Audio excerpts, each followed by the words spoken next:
This New Year's week on Art of the Air features a return visit with nonprofit executive Alan Harrison discussing his new follow-up book, Scene Change 2, about nonprofit arts boards. Next, retired design and art director Norbert Shimkus sharing his work as a gifted ceramic artist. Our spotlight's on Valparaiso Creative Council's new Artist Hub with executive director Jessica Corral. Express yourself through art and show the world your heart. Express yourself through art and show the world your heart. You're in the know with Esther and Larry. Art on the air today. Stay in the know with Larry and Esther. Art on the air our way. Express yourself through art and show the world your heart.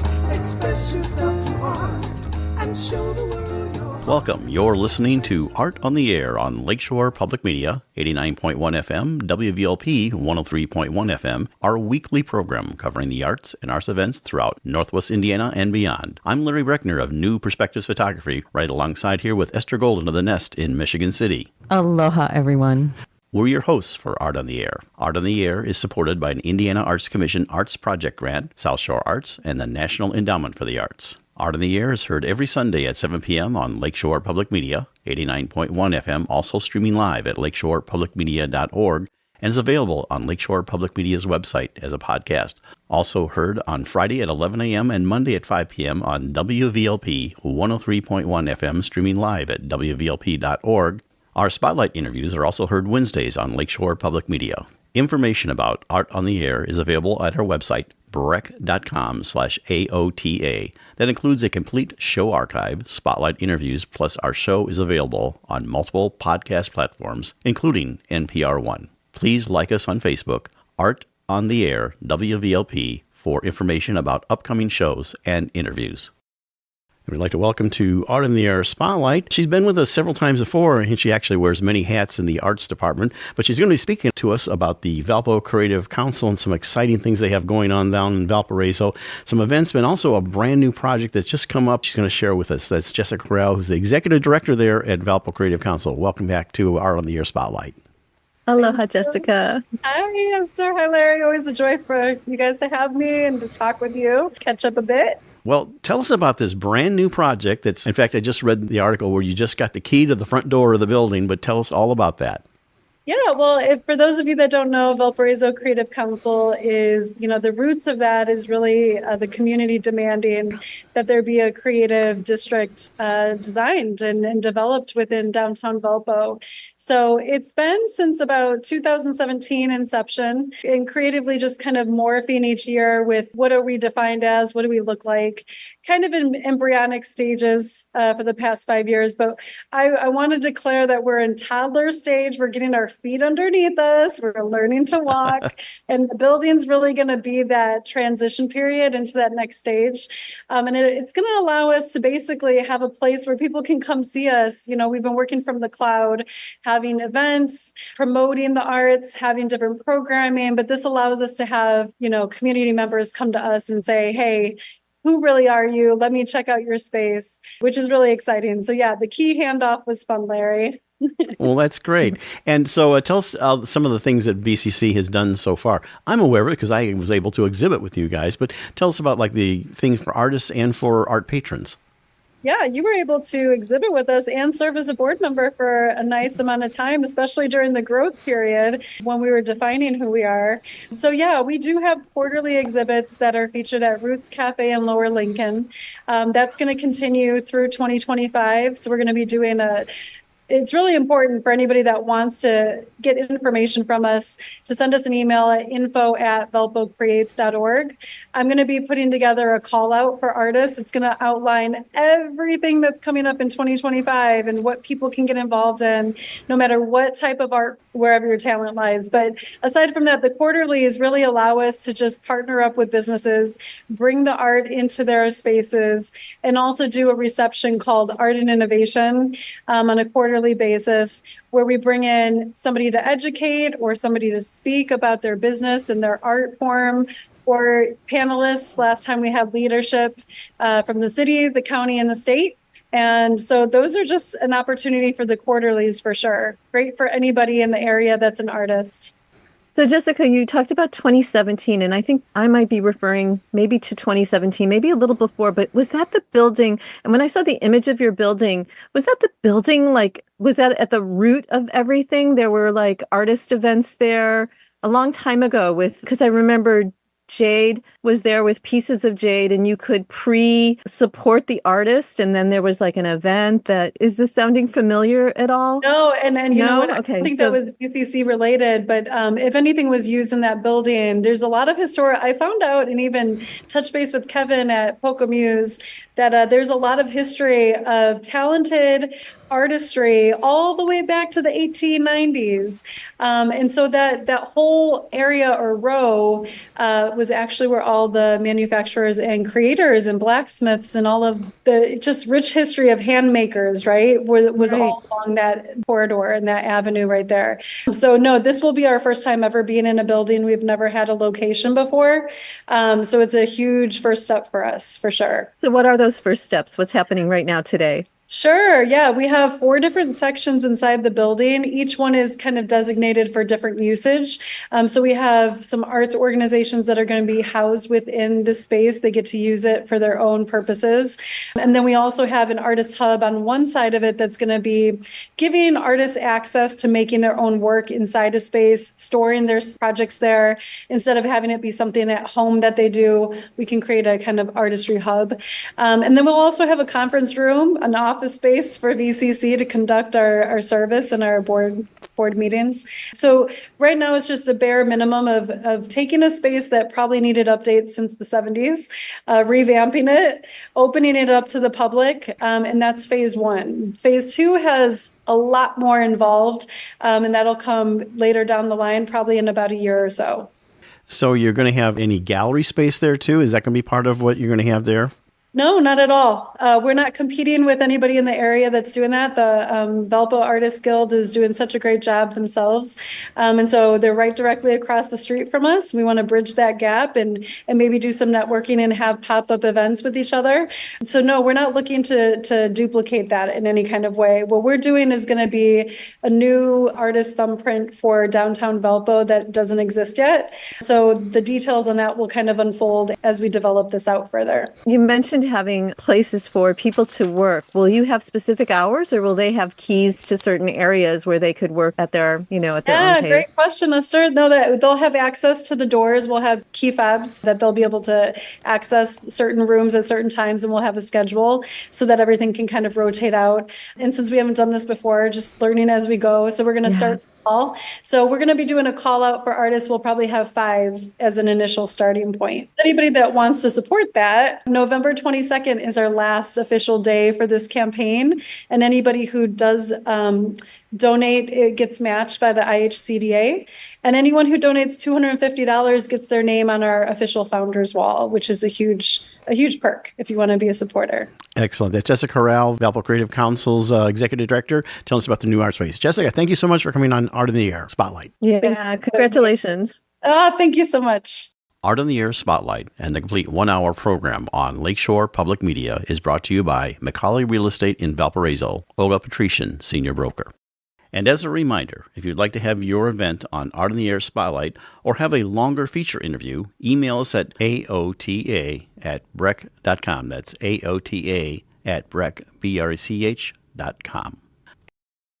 This is Peter Marks, former theater critic of the Washington Post, and you're listening to Art on the Air on Lakeshore Public Media, 89.1 FM, and on WVLP 103.1 FM. We are happy to welcome back Alan Harrison to Art on the Air. Alan is a writer and speaker specializing in nonprofit arts, organizations, strategy, and life politics.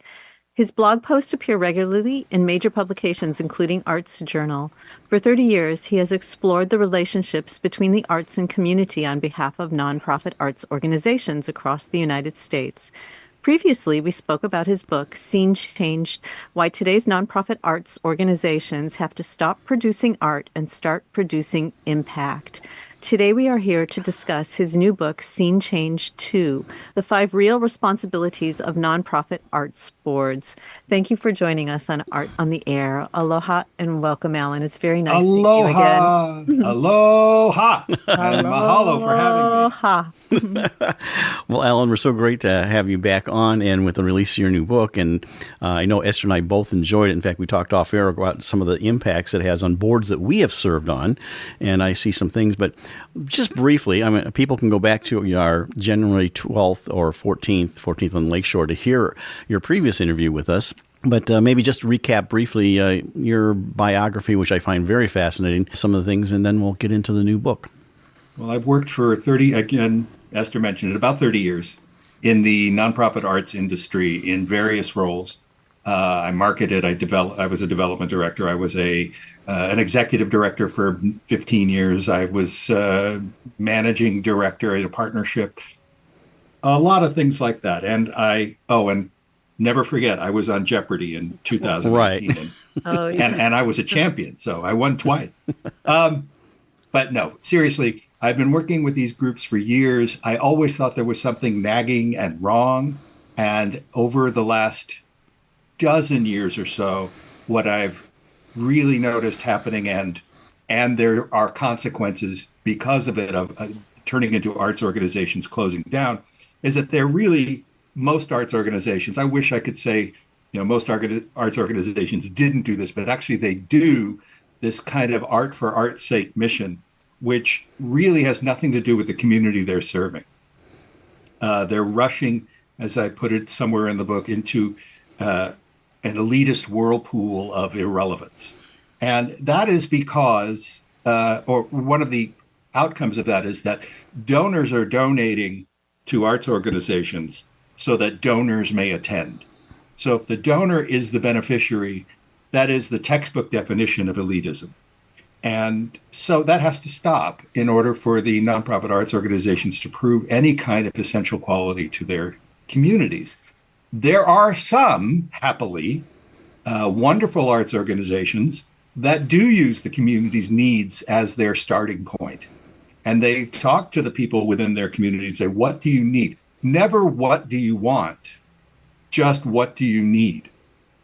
And they say, and then they use the arts as somehow a tool to make that happen. The perfect example is the Louisville Orchestra in Louisville, Kentucky, which is not very far from you. And they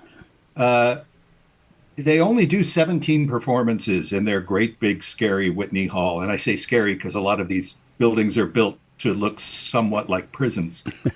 And only 17, that's it for the year, but they do 250 performances around the state of Kentucky in every county in the state. And they never charge for those tickets. They perform in high school gyms, in libraries, in rec centers, outside. They played at Mammoth Cave with Yo-Yo Ma. It's quite an experience to see the people, and they play Kentucky's music for Kentuckians. So they'll not only play the classical canon, but they'll also bring in, say, a bluegrass band from Kentucky, or a jazz band, or a combo, or something. And they'll play together so that you have jazz with a full orchestra, a Grammy Award-winning orchestra right behind them. It's quite the experience. At these concerts, you don't have people sitting back in their seats and clapping politely. You have people standing and dancing in the aisle. Yes. But beyond that, they're bridging the divide between the urban and the rural populations of Kentucky, which have been at odds with each other for years and years and years. And they all come together and they all learn what they're about through the music. The music brings them together to begin with, and then they start the discussions about making a better life. So that's what arts organizations are supposed to be doing, that kind of thing. What you just said, Alan, makes me think that that community is actually listening to what the community is saying, because bland experiences are not inspiring. And so if they are doing things that are interesting, then they're going to get the engagement for the people they want to have the works presented in front of. That's right. And it's exactly right. And it makes them excited to be there, and they're dressed. Right. I mean, And involved. One performance I went to, I embedded with them for about a month, and one performance I went to was in a rural high school with a domed gym, the worst possible acoustics for an orchestra, hard surfaces everywhere. And I'm telling you, these people, they look like they just came off the job. I mean, I saw men and women with blue denim chambray work shirts with mud on them. So, I mean, I know they just got off work, and they bring their families, and they came, and the families may be dressed in their Sunday best, but they're all jumping around and dancing. The old ones, the young ones, they're clog dancing to the music. It's something you would never see at another kind of orchestra concert. And the music is brilliant. It is, as I say, they won the Grammy Award last year. So it behooves the people it just gives them a little bit of push that say, okay, this is not just a local orchestra, although there's nothing wrong with a local orchestra. This is actually a national mover on the scene. But if you ask them about it, if you ask the Louisville Orchestra, Teddy Abrams, the conductor, and Graham Parker, the executive, if you ask them both why they're doing this, they'll say, we're doing this for them. We're not doing this for us. In your first book, you had a great example, and I don't know if that was Louisville or some other orchestra, that they were looking at their funding, and then they went out into the community and played like for homeless people, but they also brought social services. Maybe expand on that again. I found that a fascinating example. It was a great program. I have to tell you, the orchestra is kaput, but it doesn't matter. They did the right thing when they were alive. Closing is not or closing down is not there's no value judgment to that. As somebody once told me, every Broadway show that has ever opened has closed, right, except for the ones that happen to be running right now. Yeah. Or if you look at it in more of a macro thing, every 99.9% of the animals that have ever existed on the planet Earth are extinct. The rest are alive right now. So there's no shame in closing down as long as you're doing the right work while you're open. While they were open, one of the programs they did was they went to underpasses, into tent cities and homeless communities. They brought either an octet or 16. It wasn't ever more than that. Usually a lot of brass and a lot of microphones at work there, because it's really loud under an overpass. And they would perform for the homeless people, the unhoused people under those overpasses, by bringing chairs. They brought bottles of water for everybody. They had social service entities with them who sat among them and coaxed them out of the tents because there's a trust issue. And they played for them. And at the break, these same social service people were saying, now, what do you need? Do you need a new set of clothes? Do you need a haircut, a shave? What is it that you want? Do you want to take a shower? I can hook you up with all of those things. Do you need to fill out paperwork for Section 8 housing? Something like that. And the results were amazing. Is that normally in an unhoused camp like that, maybe 5% will find housing ultimately. This group, it was 20%. And the old saw that some people still stick to, and I really, it's about the worst, again, elitist thing to say, is that, these people don't want to find homes. They want to be homeless. Nobody wants to be homeless. Not one person wants to be homeless. Get that out of your head right now. It's not true. I don't know who's telling you this, but they're wrong. So in this case, here they are. They're doing good works for the community. They're using music as the way to bring them out of the tents. And then suddenly they've got apartments, and they may be going back to work, and then contributing taxes back to the community. And it becomes a virtual cycle that was remarkable. I hope somebody else picks it up. It was in the Bay Area. Right. Now, in your first book, and we'll get on to your second book, it kind of like teed up, I think, the issues. I mean, it really do that. So identify some of the things that are in your first book, because these books are connected. You really, they both stand alone. I mean, you could pick up your new book and it will stand alone fine. But the first book really clearly identifies some of the issues. But maybe go over those once again for our audience. Well, Scene Change laid out the problem. and it lays out this toxicity problem, this irrelevance problem, this idea that nonprofit arts organizations have never read the IRS statute for nonprofit organizations. It's called 501c3 because that's the statute in the IRS code, section 501, subsection 3, subsection C, subsection 3. And it's really short. It's like 4 sentences. It's nothing. And yet, every time I speak to a group of nonprofit arts leaders, and I do it often, it's the first question I give them: how many of you have ever read section 501c3 of the IRS code? And at most, it's 10%. And it just infuriates me because, well, I don't know, if you were sending a balloon up in the air, wouldn't you want to know how the thing works before you climb into the basket? The arts are never mentioned in section 501c3 as a tax-exempt activity. And that is not an oversight. It's on purpose. The reason it's not is because art by itself has been deemed, art is essential. Artists are magical because they can take disparate things and put together art. Arts organizations are neither essential nor magical. Art and artists will exist before they existed before there were nonprofit arts organizations, and they'll exist after all of them have closed down.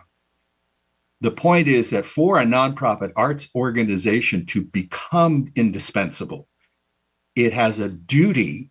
It has signed a document that says we are responsive to the community, not to the art. We use art as a tool to make life better. They've actually signed paperwork that says that, or else they wouldn't have gotten the 501c3 in the first place. Once they get the 501c3, the truth is the IRS is never going to come after them and say, you're not doing your duty, because they don't have enough people. But that's not the reason to do unethical work. That's just a way to get around. And very rarely, and it takes a lot of effort to close down a nonprofit organization of any kind for not doing its work. The one that comes to mind is a foundation, a family foundation that was in New York that was clearly not doing anything for its communities, and in fact was pocketing the money, which is one of the first rules. You can't accept any of the money.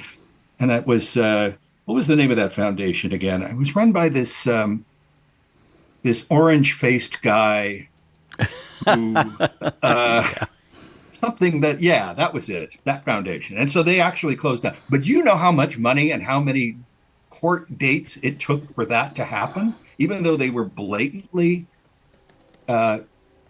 messing up and blatantly profiting from their own foundation. It took years. So imagine that they're not going to come after a little nonprofit arts organization if it's not doing the work. That said, if you're not doing the work, you shouldn't be a nonprofit arts organization.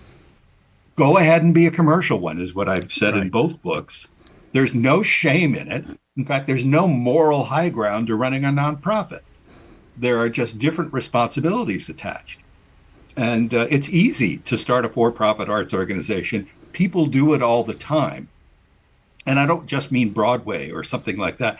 Small companies. There's a company that I was talking to in Philadelphia, for-profit, because it allows them to really concentrate on their art.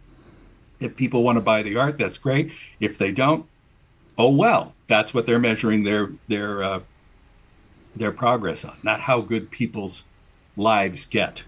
Alan, were you piggyback writing? I can see you writing scene change with your left hand and scene change 2 with your right hand at the same time. Originally, I thought I would put the two ideas together into one book. And when I put it out there, there were two things that happened. One, it was incredibly long. And then the second part is that I thought I noticed that there weren't any books on board members, and I wanted to do more research on board members before I wanted them to get this book. There are really very few books on how to be a board member for an arts organization.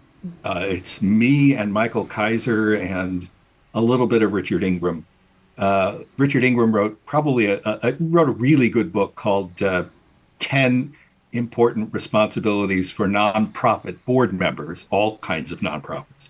And it's a very dry but accurate depiction of the very specific responsibilities of boards, not arts boards, because the assumption in Richard Ingram's book is that you're in a nonprofit organization because there was a need in your community and you're trying to solve or mitigate the problems.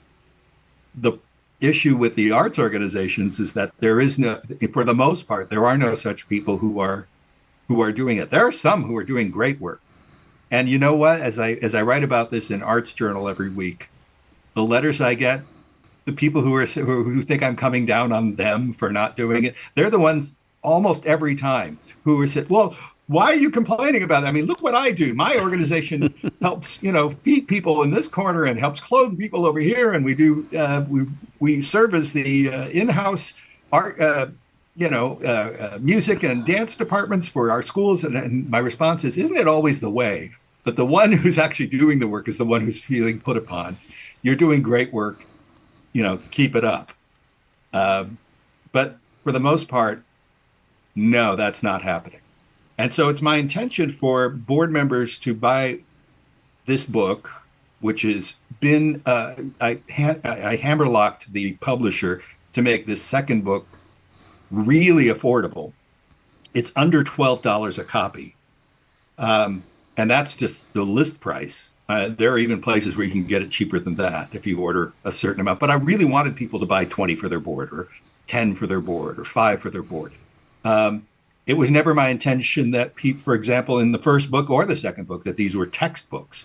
And yet I'm hearing from arts administration leaders, teachers, professors, and such, who are now using these books in their own classroom alongside the more dry books that are out there. This is what they're telling you to do, but this is what's really happening. Alan will tell you what's really happening.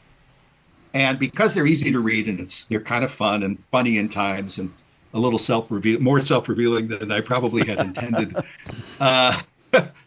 they needed to be 2 books. So hence Scene Change and Scene Change 2. Most of us are asked to be on a board and we're just swimming in there not knowing what it actually means. We might have done a piece of work that was interesting and then all of a sudden we're on an arts education board. And so this really, it is a primer. Well, yeah. Well, there are a couple of reasons why. I did a research project in between the 2 books where I sent letters I did a survey with 600 board members of nonprofit arts organizations who answered anyway.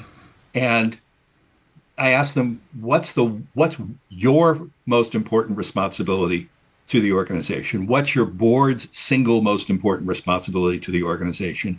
And then what is the one responsibility that the board is currently lacking? And it was 3 questions, and I limited them to 6 words apiece so that they wouldn't go off on a story, and also so it was more easy to categorize. They have no idea why they're there. They mentioned fundraising and they mentioned governance. Fundraising to them, when I did some qualitative research later, turned into, well, they want me to write a check, which is, that's great, but that's not what fundraising is. And then governance, they just use the word because somebody told them. Right. It doesn't really mean anything to them. So I created this, and over the years, I created a lot of rules for board meetings and such. One of the most important ones, and I write about it in here, is that if you know that you're spending a lot of money on a meeting, and in this case, if you took every board member and everyone who's sitting in your board meeting room and you decided just they were $100 an hour consultants, and if there were 20 people in there, that's $2,000 an hour that you're paying on consulting fees. They're in-kind donations, essentially, but that's still $2,000 an hour. If you're spending, let's say your meeting is 2 hours long, that's $4,000. Let's say you have 10 meetings a year, that's $40,000. Do you want to spend $40,000 talking about the past, things that are unchangeable? Or do you want to talk about the future? So my sense is that if people took board meetings and only talked about the future, instead of rehashing an executive director's report, which is the purpose of which is to talk about what's going on and the past, let that sit by itself, then you'll be far more productive in the long run. And so I created some rules. Everybody follows Robert's Rules of Order. It was started by a military man. It's a great way to stifle innovation and conversation. It's more than just guardrails on a conversation that can go out out of hand. So I have my own set of rules in here, Harrison's Rules of Order, which I'll just say the first one, which is on this topic, which is don't waste the money you've budgeted for board meetings by talking about things you cannot change. So there are several other rules to follow, but they're all very much common sense ways to get your organization to stop concentrating on financial results as some sort of way to the future, but instead looking at your impact. For nonprofit organizations, all nonprofit organizations, including and perhaps especially the arts, the coin of the realm is not the money.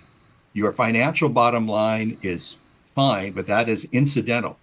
Your impact, as you measure it, is what you're measuring. It's not a for-profit company. It doesn't matter how much money you're making or losing, but I would rather have a company lose money and create a ton of impact than the other way around, for to be running in the black.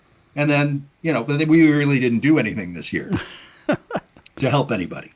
So, and I think that I'm not alone. The public wants this too. Your community wants this, and that's the key.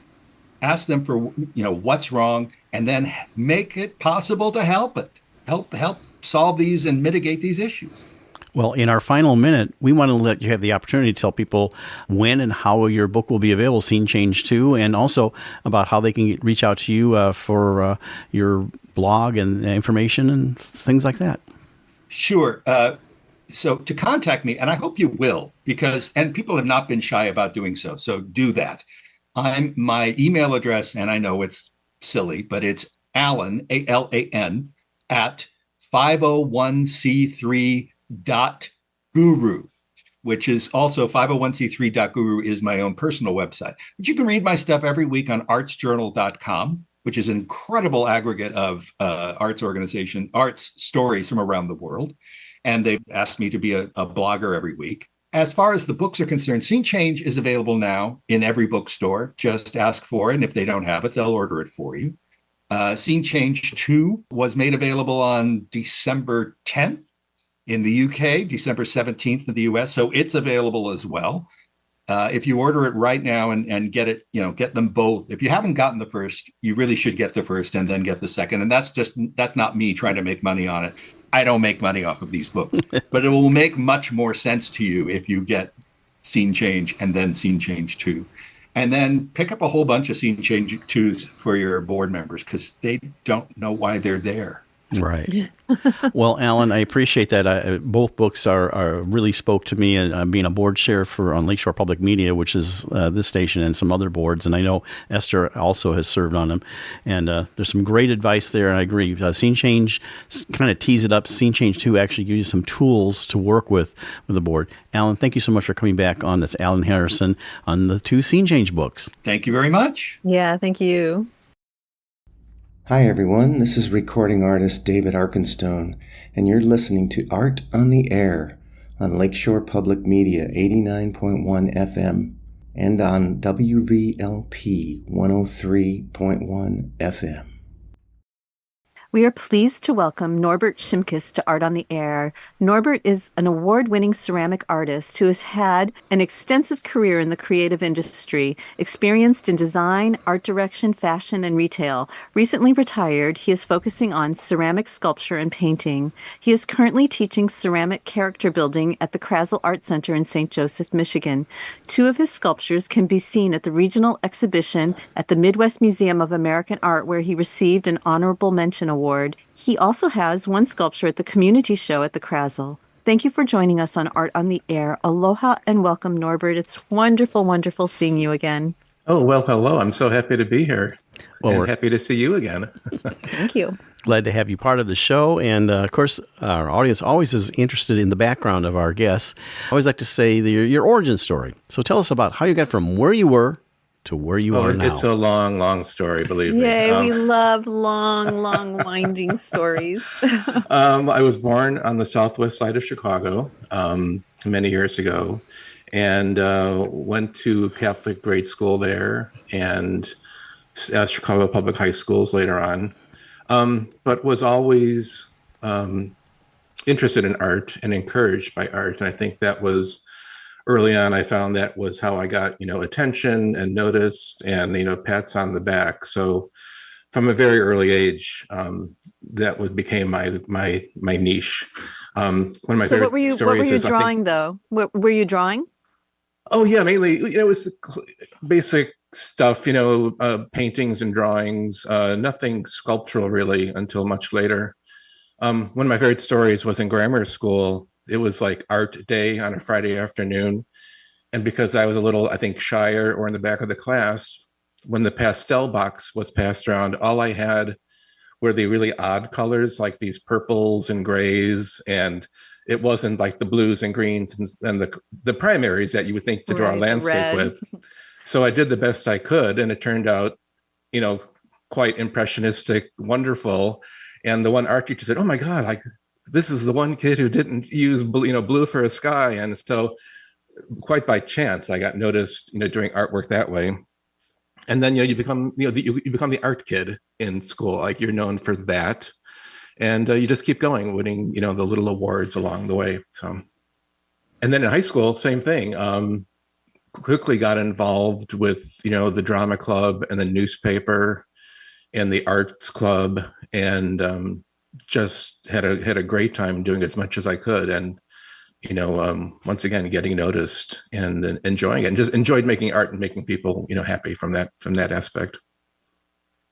So in high school, what other disciplines were added? Did you have sculpture? Did you have ceramics? Did you have metal smithing, or was it primarily? No, this was it was a public high school. And although they had a very nice program, it was limited as what supplies we had. So it was mainly drawing, painting, and printmaking. We did have, block printing, and we had a very simple printing press, but our school did not have any kind of a kiln or anything for advanced arts. But we did okay. I mean, I still had a great time with it. And yeah, and just we had some really great teachers who were encouraging. Like when I was a senior, and like my parents wanted me to become an accountant, like you needed. It's, that generation where you should be something, Yes. Serious and make money. And, the one teacher did like call my mother and say, Norbert really has a creative gift and you should encourage that. Not that they didn't encourage it. They were very encouraging, but as far as a career, they thought, he thought I had something that I could make a career at it. So. And did your parents heed that? Yeah, no, they were great. I mean, luckily I was able to get a job after college, at an advertising agency. So I was able to support myself relatively quickly after that. But after high school, I did go to college, Illinois State in Normal, Illinois, and majored in art with an emphasis in graphic design, because kind of in the back of my mind, I always knew I had to make a living somehow. So did that, came up with a decent portfolio. Joined the school paper, which was a daily newspaper called The Vidette. Wow. And that experience, like churning ads out every day, was really a great one as far as technical things and working with the deadline, working with clients. And that helped me bring a portfolio after college that got me a job in Chicago doing keyline and paste up in an art department.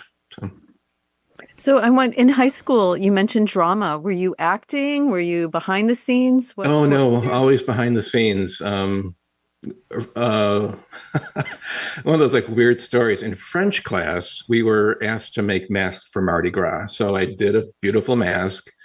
The drama teacher walked by and said, "Oh my God, we need masks for the King and I. We're doing, the Uncle Tom's Cabin scene for the King and I, and we need masks for the dancers. Would Norbert be available?" So I was like, "Oh, sure." So I got hooked at the drama club that way, and then spent the next 4 years designing scenery and lighting for the productions.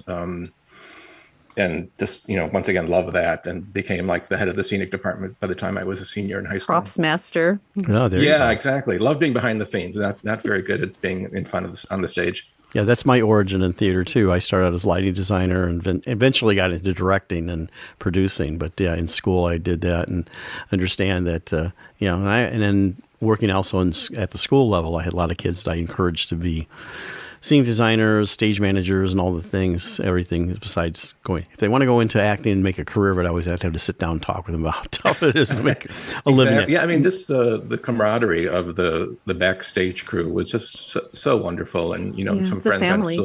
I still know, not on Facebook and things. So just, great experience. People always say that they had a rough time in high school. And I said, I had the best time in high school. I was involved in band and newspaper and drama club and just had a really wonderful experience. I always told them, I always told the students, I said, all the classes you took, your math class, and everything, go by in a blur, but you'll remember every time you did this in the show or you spilled paint here or everything, it'll be that. And I just posted a meme on my Facebook page that said that about the experience of being in theater, music, thing in the arts. And I said, that is sometimes what kids show up for. It's not because of that. That's what makes them come to schools, be part of those types of things. And exactly. Yeah, I agree 100%. So you got that first job due to your excellent portfolio. And so where did you go from there? Yeah, I mean, back in the day before computers, it was key line and paste up was the traditional entry point into the business. So I did that for maybe 6 months to a year before, the head designer had a little brochure that he didn't want to do and, threw it to the kid in the corner. Like, Norbert, what can you do with this 2-color brochure? And, so I took it, ran with it, and it, was well received. And then slowly you become a junior designer and designer and an art director. And I made my career out of it, basically becoming a designer and an art director for ad agencies. So what's some of the projects you worked on that might be maybe known to our audience? Yeah, I'm not sure. It was a lot of real estate. So later in my career, I did work for Water Tower Place and 900 North Michigan shops in Chicago, doing the brand marketing for those shopping centers. I did some of the early work for Blue Chip Casino in Michigan City before it was purchased by Boyd. Archway Cookies. We did some Christmas. It's a real mixed bag. But then Chanticleer too, which is so exciting. Yes. Well, that was later. I'm trying to think. Marriott Hotels was on my roster. Budget Rent-A-Car.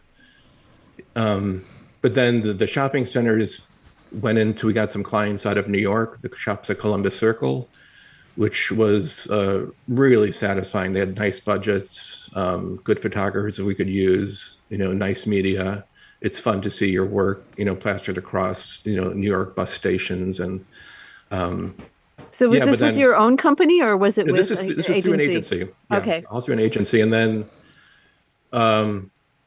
I freelanced for a while because as the shopping center business, they were cutting back, because obviously, the shopping centers were going the way of the dinosaur and the budgets were the first thing to get cut. So as those got smaller, they didn't need less. So I went freelance and then picked up some clients like Chanticleer and Chicago Acapella just by coincidence. I did a brochure for Chicago Acapella that Chanticleer liked, and they called me, can we just pick up this design and swap out the concerts? I said, well, sure, that's easy enough. So I worked with them for 10 years. You're a wonderful group. And you worked with Ford Models doing that and working actually with models for various things. Oh, yeah. When I was freelancing, through my work as an art director, I got to know, the people at Ford. And then when I went on my own, they said, well, we need art directors for photo shoots as well, not just models. So they had an art director division. So they put me on several photo shoots, working with their clients, with their models. Some of it was fun. Some of it was, pretty, not to say down and dirty, but it was like, the flyer inserts for Sears and Kmart's, where you have 30 models to shoot on one background in one day. And it's, it's like churn and burn kind of stuff. So, it was fun, but busy. Right. So then you ventured out. You were freelancing, but you kind of ventured out on your own with your own named design business. Tell us about that transition from just pure freelance to setting that up.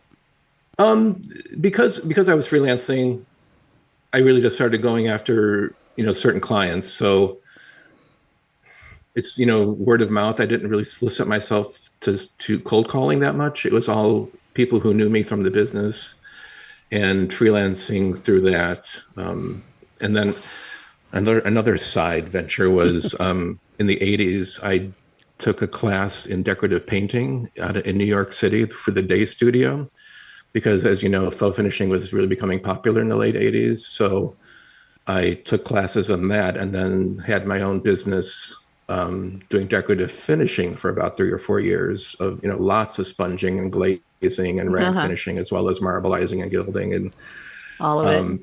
fun, but got really tired of climbing ladders and Yeah, it does get repetitive. and crawling on your back behind someone's toilet, because they always want the powder room to be wonderful. So, Norbert, during this time, did you start your own practice? You're doing other people's homes, but did you have your own personal art practice aside from your work life? Yeah, I mean, it was always kind of a side interest. I would take adult education classes from the American Academy of Art in watercolor, life drawing. I said at the Palette and Chisel in Chicago. I took some painting classes at Oxbow in Saugatuck through their institute. So that was always kind of a side interest. I wasn't necessarily concerned about, making money at it or making it a business per se, but it was just an interest that I enjoyed pursuing. So now, as always in the back of my mind, it was in my later years when I retired, that was something to have fun with, but not necessarily be burdened by making it a business. No, personal satisfaction. Yeah, and if something sells, that's great. That's wonderful, but it's not necessarily the goal. So, whereas in advertising, it's always the goal is to make a client happy.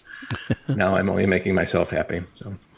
You're listening to Art on the Air on Lakeshore Public Media, 89.1 FM, on WVLP, 103.1 FM.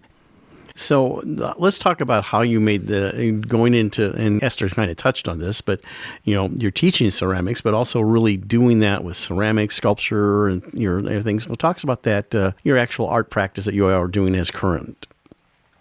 After you take a lot of classes, you learn the basics. So you start realizing, okay, you can only do so much. And then the past maybe 4 years where I've been building without really any, supervision or a teacher looking over my shoulder, it's where I'm kind of, what am I trying to say? What is the reason I'm making this piece? So that's where I keep going back to these characters and faces. It's almost harkening back to my art direction days in the fashion industry, where I was always looking at faces and, picking out the right poses for the emotion.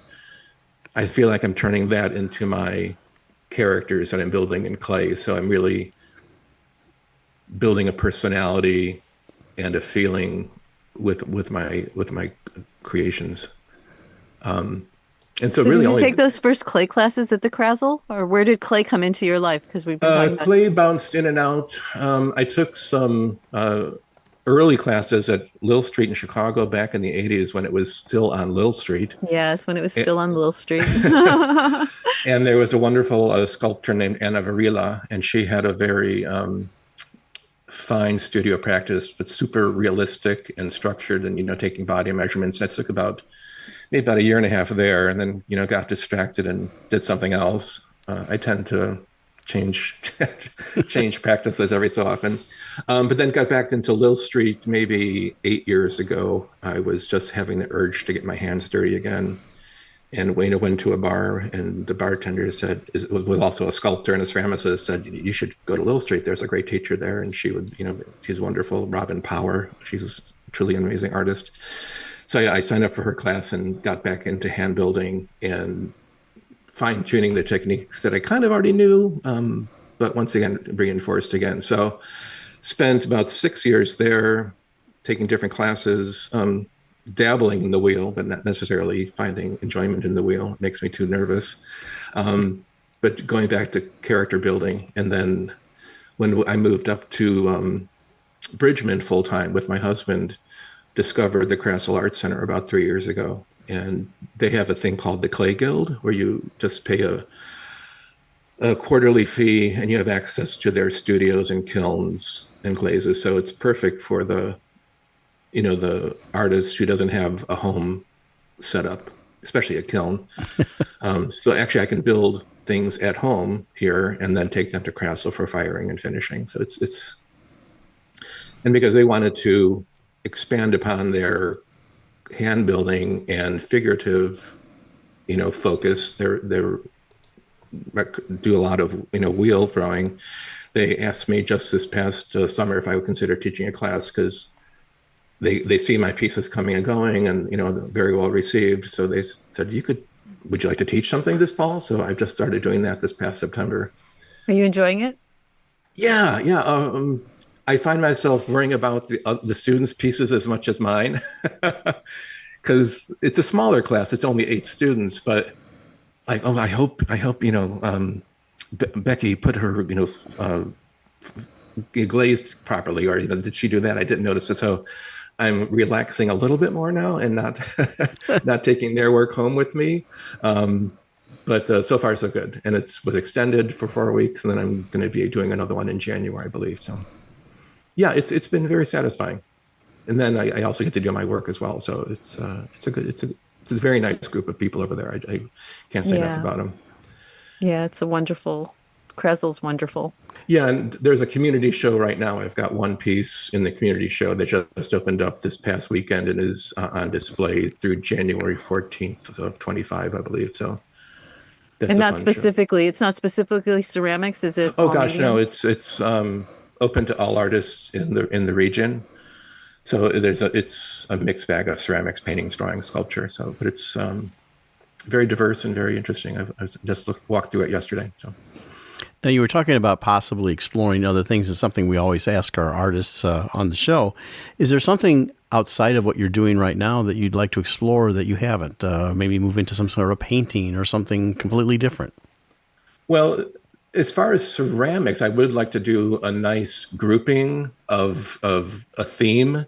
I'm exploring just like doing the 12 basic personality types, the caregiver, the nurturer, the jester. I think that'd be a nice, 12 figures, a cohesive presentation to develop. So I'm working on that right now, actually. And then painting, I always have a painting in my background too. So I just got commissioned to do some landscapes last year for a friend of mine. So I'm enjoying the freedom that I have now and all the possibilities that are waiting. I'm very excited about this series because you capture so much expression and life in your ceramics. I'm tingling wanting to see this series happen. Me too. I can't wait. I feel like I'm giving birth to them in my studio because, I slowly I work on the faces and, it's the subtlety of the human face, just the tilt of an eyebrow can have a total different expression and meaning. So yeah, I get excited about them. I think about them all the time when I'm, I got to. And also your glazing and the palettes that you choose, it's just so warm and inviting. And yet the flip side, they're also kind of eerie and supernatural. So it's thank you for getting that. That's exactly wonderful what I'm going combination. Yeah, well, thank you. Yeah, I love the earth tones and the kind of the mystery of the whole piece. Like, does it have a deeper meaning? Yeah, because the glazing gives you, that's where you really stop and think about the piece. You just, they're good. very I'm glad attractive. You're getting that. So hopefully there is more to come. Good. Do you have a daily art practice? Do you have like a routine? I got to put so many hours in a day, or is it just like, okay, I'm going to do this right now, or how's that work? It's kind of always in the back of my mind, and I love that it's in the basement of my home here in South Bend.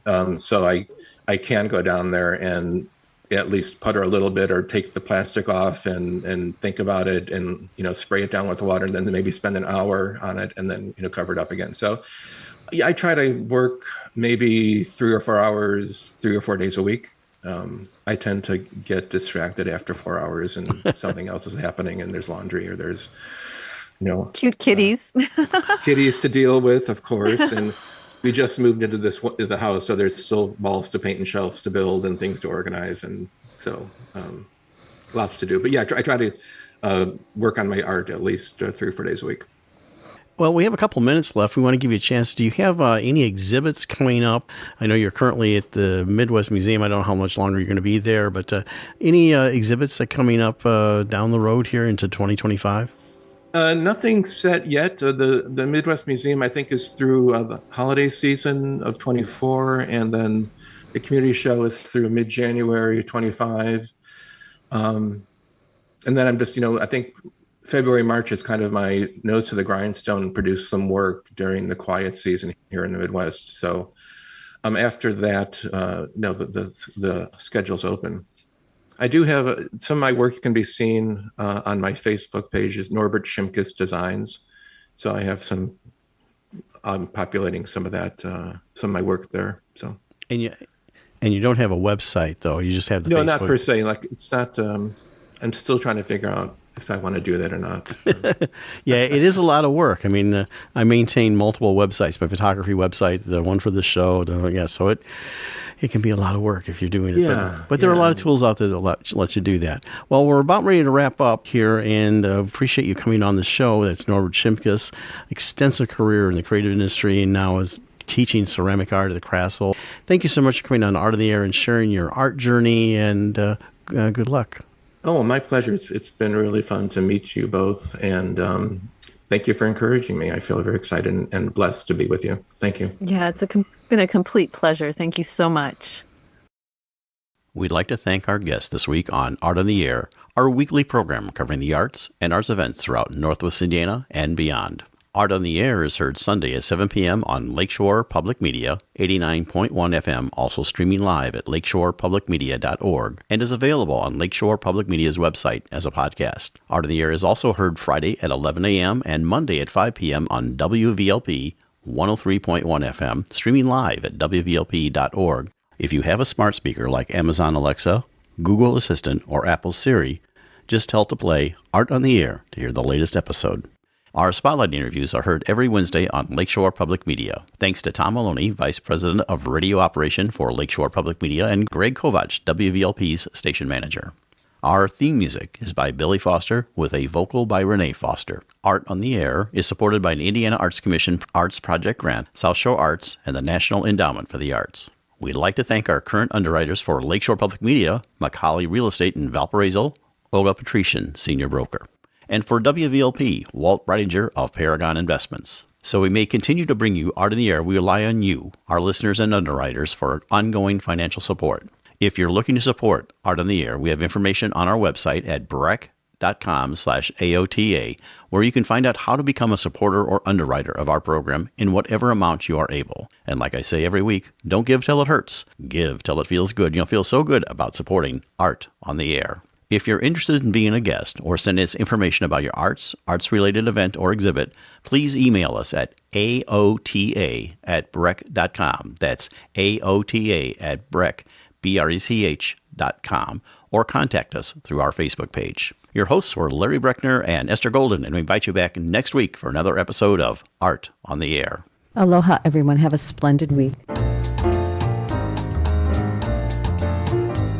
Express yourself through art and show the world your heart. Express yourself through art and show the world your heart. You're in the know with Esther and Larry. Art on the Air today. Stay in the know with Larry and Esther. Art on the Air our way. Express yourself through art and show the world your heart. Express yourself through art and show the world